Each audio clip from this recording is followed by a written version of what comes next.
네,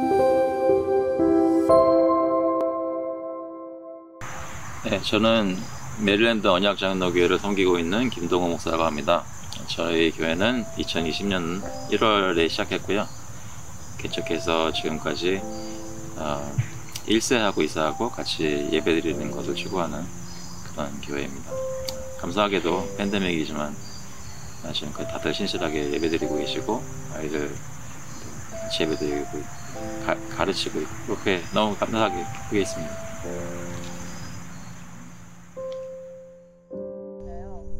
이제 한인 이민교회의 장점과 단점, 성도와 자녀의 신앙을 위해서 무엇이 필요한지.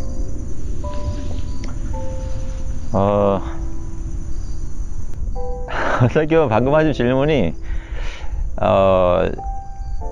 때때로 정말 고민하게 만드는 질문이에요. 그러니까 저희 현실이잖아요. 거기 이민 온 현실도 있고 그 가정마다 있는 1세, 2세가 갈등이 있는 것도 있고 그 갈등이 가정에만 있는 게 아니라 교회에도 있고 또 교회 사역하는 사람 입장에서는 이걸 어떻게 해야 되지? 예배도 있어야 되고 뭐 이렇게 부서나 어떤 또 장차 어떻게 교회를 이끌고 나갈 여러 가지 생각들이 있을 텐데 그때 이 질문이 피하지 않고 저를 쫓아오거든요. 이제 언어 문제, 문화, 그리고 한인인데 미국에 살고 있다는 이 현실.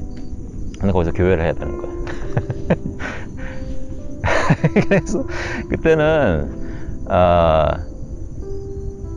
제가 이것 가지고 솔직히 거짓말 안 보태고 제 90년도에 이민 와서 지금까지 계속 쓰임하는 것 같아요.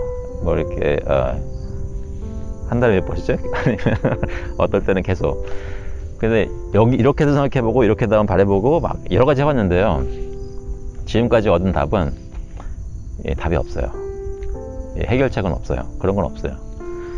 이제 저희가 아는 목사님, 저보다 약간 나이 많으신 목사님이 뭐라고 말씀하셨냐면 사실 있다면 그게 답인 것 같아요. 예수님이 오셔야 된다고. 예수님이 오시면 답이 생겨요. 근데 사실 그 관점에서 보면은 저희가 씨름하는 모든 문제가 사역적인 문제들이 다 결국은 예수님이 오셔야 해결되는 문제가 아닌가 싶어요. 근데 지금 이민, 가정, 교회 문제는 뭐냐면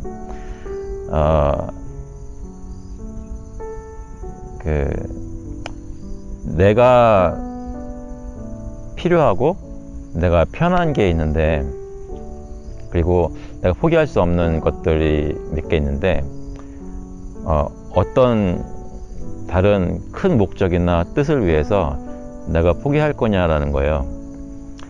이거를 이제 보통 저희가 듣는 식으로 풀어보면 그동안 이제 많은 목사님들이나 이렇게 어떤 부흥회라든지 어떤 코스타라든지 뭐 이런 집회 가면 이렇게 주님을 위해 희생하라, 내려놓음 뭐 이런 거 이런 식으로 이제 풀 수가 있겠는데 솔직히 저는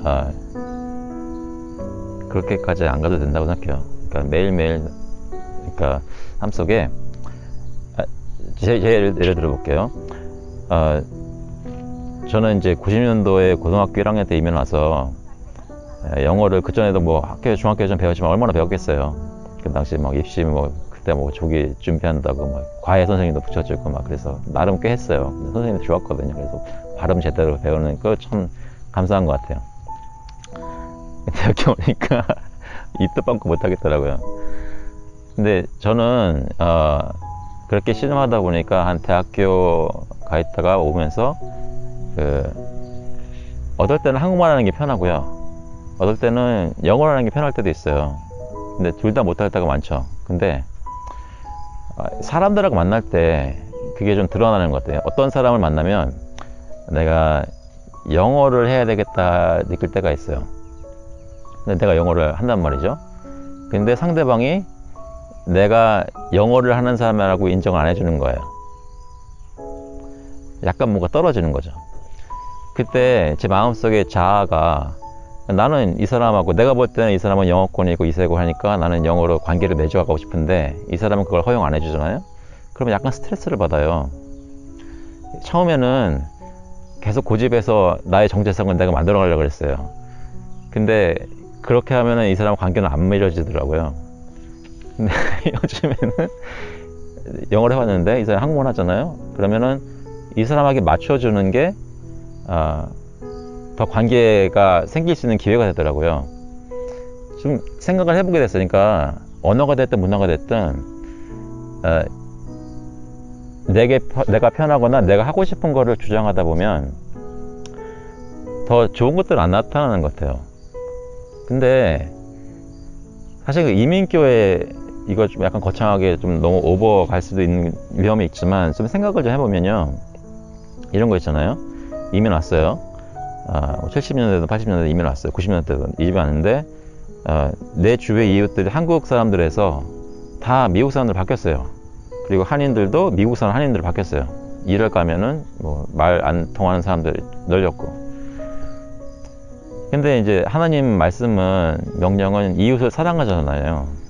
근데 이웃 사랑하는 것이 예전 또 평생 동안 한국에서 배웠던 식으로 안 되니까 여기서 이웃을 사랑해야 되는데 어떻게 하냐면, 내가 직접 할 수는 없고 또 나도 나 마음 편하게 느낄 수 있는 사람들 이웃도 불러 모아서 그걸 누릴 수 있어야 되니까 다른 여러 가지 면들이 있겠지만, 교회라는 것에서는 자연적으로 그 한국말이 편하고 한국 문화가 편한 그 사람들이 모여서 한인교회를 이룬 것 같아요. 어떻게 보면 필연적이겠죠. 그러면서 왜 그런 얘기 많이 있잖아요. 이민 오면서 교회 전에는 안 다니던 사람이 여기 와가지고 교회 다니게 되고, 그러면서 복음 듣게 되고 예수님 믿게 되고, 이런 간증들을 듣는데 너무 감사하죠. 근데 이제 그 문화나 언어 장벽 문제에 있어서는 한인교회는 그동안 제대로 풀어내지 못했던 것 같아요. 저 포함해가지고 저희 한인 이민들이 제대로 못 풀어냈어요. 그거는. 왜냐하면 이제 예수님은 우리를 위해서 자기 거 버리시고 우리 구원하셔가지고 죄 씻어주셔가지고 백성 만드셔서 이제 보내셨는데, 예수님처럼 우리도 희생할 거 희생하고 가서 주님이 시키시는 거 해야 되잖아요. 근데 우리가 한인 이민 와가지고 어떤 때로 그런 선교적 사명이 있다고 막 얘기도 듣고 하면서 다시 한번 다짐하면서 하는데, 실제로 신앙생활 하는 거는 내가 알아들을 수 있는 말하고 내가 점심 식사 교제 같이 할 수 있고, 그런 사람들하고 일주일에 한 번씩 모여가지고 마음의 스트레스도 풀고 하나님도 만나서 기쁘고, 이런 것들에 대한 염원이 많았던 것 같아요. 근데 그런 게 다 필요하고 좋은데, 근데 그렇다고 해가지고 내 지금 현재 이웃에 있는 미국 사람들이나 뭐 미국 사람들 여러 종류죠. 흑인도 있고 백인도 있고, 근데 실제로 저희가 더 비즈니스 한다면 접하는 흑인들도 더 많을 수도 있고, 근데 그분들에게 똑같은 신앙을 가지고 나가지는 않았거든요. 그러면서 이제 2세들이 생기면서 아기들이 막 자라면서 볼 때 저희들 마음에 그거를 다 2세들한테 이제는 너희가 영어하고 여기 이해하니까 너희들이 가서 복음도 전하고 이렇게 해라라고 그런 기대를 하면서, 정작 저희들은 1세들은 그 직접 해야 되는 걸 안 한 것 같아요. 물론 이건 굉장히 제너럴리제이션이에요. 그런 거 많이 하신 분들도 많이, 신실한 분도 많이 있지만, 제 굉장히 심플한 생각은, 이웃을 사랑하는 그 명령은 있는데 그때 이웃이 바뀌니까 이웃을 사랑하는 것을 못했어요. 한인교회라는 어떤 울타리 안에 들어와서 내 자신에 대한 어떤 보호를 한단 말이죠. 근데 하나님은 계속 똑같은 질문, 도전을 하시는 거예요. 이웃을 사랑하라. 그래서 그 안에 있는데 그 안에다가 2세를 주는 것 같아요. 내 가정에도 있고 교회에도 있고, 점점 말이 달라지고 문화가 달라지는. 근데 불편하잖아요. 하고 싶어도 사랑하니까 거기 멘토하고 싶어도 못 하잖아요. 거기서 이제 초이스가 생기는데, 그때 그 전 경험을 바탕으로 비슷한 방법으로 해결하는 거예요. 그러니까 내가 직접 하는 게 아니고 다른 사람들을 불러다가 그거를 해보려는 거죠. 돈도 되고 장소도 제공하고 하지만. 그렇지만 두 번째로 그 챌린지가 왔을 때 이웃을 사랑하는 것에 대한 경험이라든지 노하우는 생기는 것이 아니라 그걸 피하는 방법에 대한 노하우가 생긴 것 같아요. 그래가지고 하나권 영어권 이렇게 갈려서 신앙생활하고 예배생활하고 사역도 하는데, 하나님은 계속 질문하신단 말이죠. 그래서 이웃을 사랑을 하는데, 그 내가 불편한 이웃이 이제는 미국 사람도 아니고 2세도 아니고 나하고 똑같이 한국에서 나하고 자라고 미국에 이민 오고 똑같은 스트럭을 하는데 나하고 어떤 이슈에 대해서 생각이 다른 한인 성도, 당회 한인은 당회원, 나하고 같이 맨날 예배 드렸던 목사님, 이런 것으로 내 이웃이 다가와요. 그러면은 여기서 5년, 10년, 15년, 20년 이렇게 이민생 하다 보면 삶의 습관들이 생기는데, 이런 챌린지, 문화적 챌린지에 내가 힘든 것에 대해서 어떻게 하라는 챌린지가 왔을 때 배웠던 거는요, 어떻게 하면 이것을 잘 넘어갈 수 있을지에 대한 훈련 같아요. 근데 이거는 저희 이민자들, 저 포함해서 영어를 배우려고 막 노력하는 사람이든, 여기서 어떤 살아보려고 서바이벌 모드에 있는 사람이든 공통적으로 겪는 그런 패턴의 도전 같아요. 내가 하기 힘든 게 있는데, 내 힘을 감당할 수 없는 게 있는데, 그것에 대해 내가 어떻게 반응할 것인지.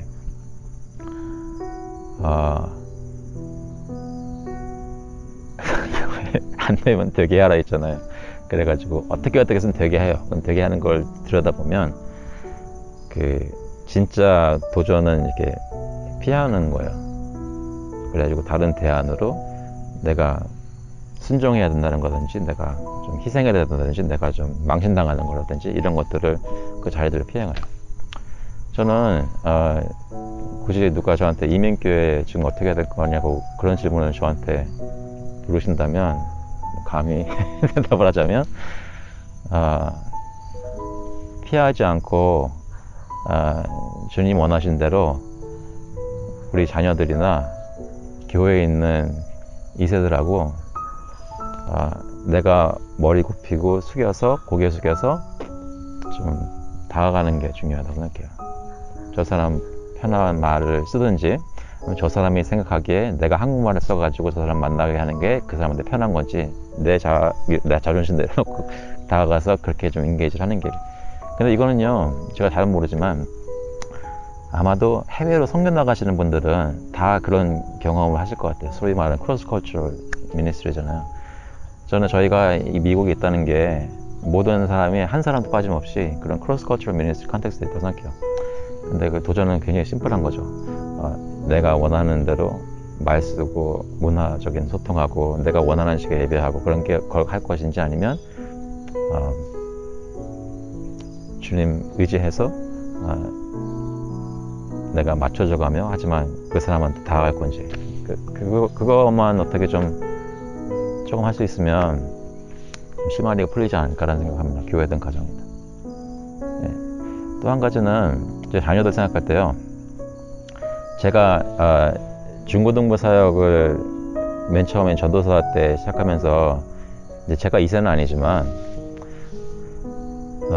조금 옆에서 보면서 알게 된 습성들을 보면요, 2세들은 절대로, 그러니까 어른이 영어 잘하기 때문에 그분을 존경하지 않아요.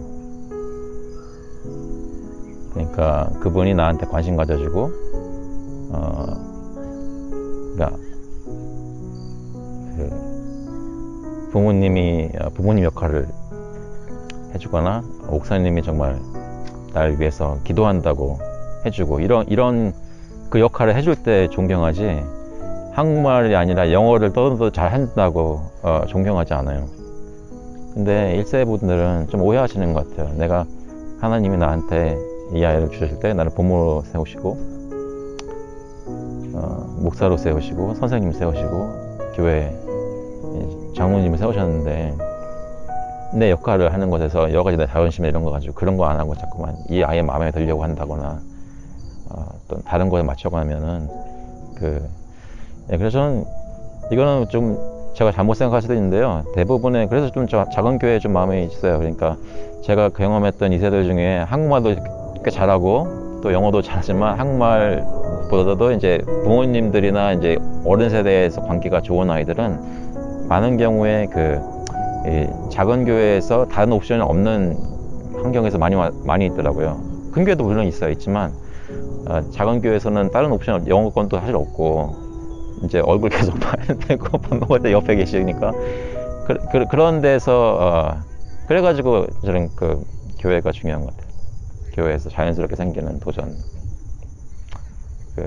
그래서 물론 예수님 올 때까지 해결책은 없지만 굳이 그쪽으로 다가가자면 주어진 가족관계든 교회에 있는 성도관계든 그분들하고 이렇게 좀 비비면서 예수님 사랑하고 하나님 예배하고 그런 거 계속 하는 거, 그러는 가운데 조금 해결책이 생기지 않을까 싶습니다.